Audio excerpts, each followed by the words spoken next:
Dear First, I was not the first person you liked. I know that. There were people before me whose names made you stupid for an afternoon. People you checked your phone for. People you imagined whole futures with after one good conversation. But I was different. I was the first one who made love stop feeling like a story you were watching from outside. With me, it became inconvenient. It entered your day without asking. It sat beside you at work. It followed you into grocery stores. It made you smile at your phone like an idiot, then immediately look around to see if anyone had noticed. I was the name that changed the temperature of a room. You tried to be normal about me. You were not normal about me. You cleaned your room before I came over, then messed up one corner so it would not look like you had cleaned your room. You practiced saying things casually.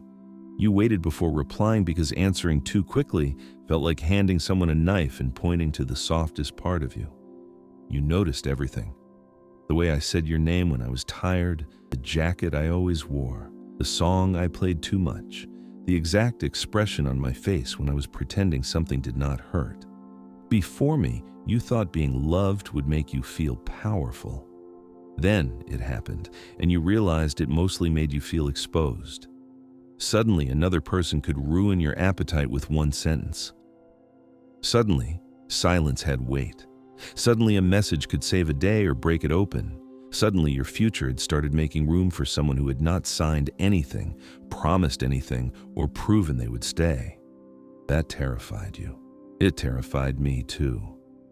I remember the ordinary parts best, not the dramatic moments you replay because they look better in memory. I remember waiting for food that took too long.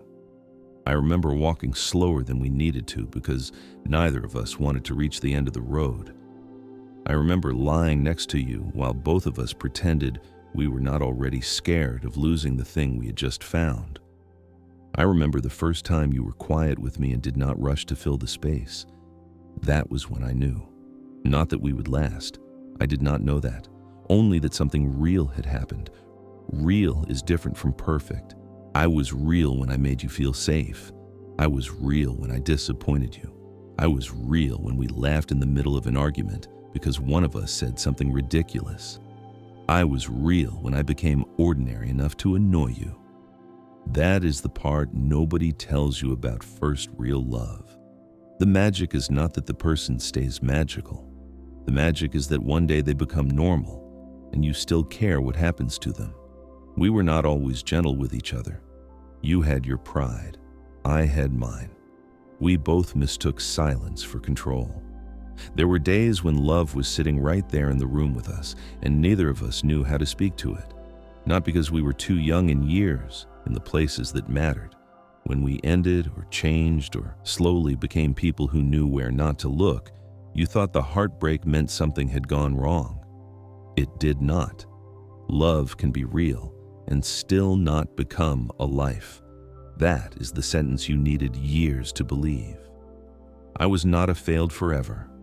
I was the first evidence, the first proof that your heart could move toward someone without asking permission, the first proof that another person could become familiar in your body, the first proof that you were capable of tenderness so specific it could recognize someone from the sound of their keys, their cough, their walk down a hallway. Do not be embarrassed by how much you felt. That version of you was not foolish. They were open. There is a difference. Yes, you may have reread messages that did not deserve scholarship. Yes, you may have built entire meanings out of punctuation, tone, timing, and whether I said goodnight differently. But you were learning a language nobody teaches properly. Of course, you made mistakes. So did I. Still, I hope you kept something good from us. I hope you kept the part that learned how brave softness is. I hope you kept the part that noticed the small things. I hope you did not let the ending convince you that caring deeply was the embarrassing part. It was not. The embarrassing part would have been never letting anything reach you. You let me reach you. That matters. Even now, even if my name is no longer a place you visit often, even if you remember me differently depending on the day, even if the life you have now has no room for the person I was then.